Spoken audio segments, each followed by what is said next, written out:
ભાવનગર જિલ્લાના વર્તેજ ગામે બે અલગ અલગ સમાજ વચ્ચે તણાવપૂર્ણ પરિસ્થિતિ સર્જાઈ। કરિયાણું ઉધાર નહીં આપવા બાબતે ઘાંચી ચોક ખાતે આવેલ અમન પ્રોવિઝન સ્ટોર પર મહિલાની સાથે થયેલી બોલાચાલી બાદ 4 થી 5 લોકો ફરી દુકાન પર પહોંચ્યા અને અમન તથા અલ્તાફ નામના વ્યક્તિને માર માર્યો હતો। ઘટનાને પગલે આસપાસની મુસ્લિમ વસ્તી ભેગી થઈ જતા પરિસ્થિતિ વધુ તંગ બની હતી। ઘટનાની ગંભીરતા સમજી એલસીબી અને એસઓજી સહિતનો પોલીસ કાફલો તાત્કાલિક વર્તેજ ગામે પહોંચી ગયો। પોલીસે લોકોને શાંતિ જાળવવા અને ઘરમાં રહેવા ખાસ અપીલ કરી છે। હાલ પરિસ્થિતિ સામાન્ય છે, પરંતુ કાયદો અને વ્યવસ્થા જળવાઈ રહે તે માટે ઘાંચી ચોક વિસ્તારમાં કડક પોલીસ બંદોબસ્ત ગોઠવવામાં આવ્યો છે। પોલીસ સ્ટેશનનો જે ઘાંચી ચોક જે છે ત્યાં એક દુકાન આવેલી છે પ્રોવિઝન સ્ટોરની।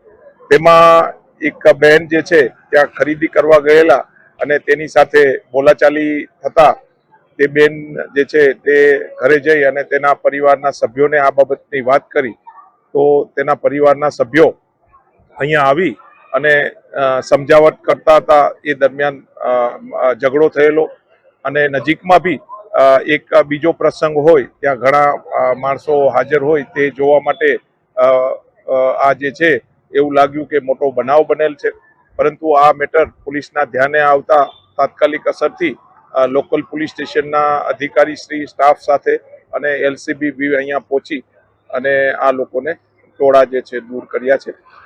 હાલમાં સ્થિતિ સામાન્ય છે, લો એન્ડ ઓર્ડરનો કોઈ બી પ્રશ્ન છે નહીં અને પોલીસ સ્ટાફ અહીંયા કોઈ ઓર અનિશ્ચિત બનાવ ન બને તે માટે તૈનાત કરવામાં આવેલા છે। એ આવ્યા ને 5 જણા તો લૂંટફાટ કરવા મીડા બધી અને ઉધાર ગયો તમને તો ઉધાર ગયો ના પાડી ભાઈ રોકડે દઈ તો 5 જણા સોટી પેડા વાહે ત્યાં પકડી રાખ્યા અને 3 જણા મારા 2 જણા પટી અને લોહી લોહાણ કરી દીધું, 2 ભાગ થઈ ગયું તોય ઊભો કરીને મારી। કેટલા જણાને વાગ્યો અત્યારે? અત્યારે 2 બાપ દીકરાને। શું નામ છે વાગ્યો એનું? અલ્તાફ। બીજું? અમન।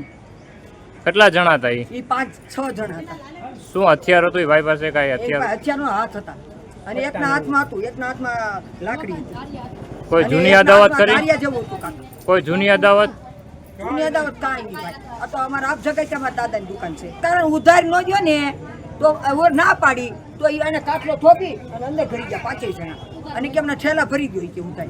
અમારે એમ ઓલા પણ જોતા જ તો કે ઉધાર નહીં ભાઈ રોકડે લ્યો તો કે નહીં ઉધાર તો ન લીધો એટલે મારી 5 જણાએ વાયા પકડી રાખ્યો, 5 જણાએ માર્યો અને એના છોકરાની મારા વાળ તોડી નાખ્યા। આમ જો આ બધા મારા વાળ તોડી તો બોરી આવી પડી। આ વિશે પોલીસ ફરિયાદ કરી બેન?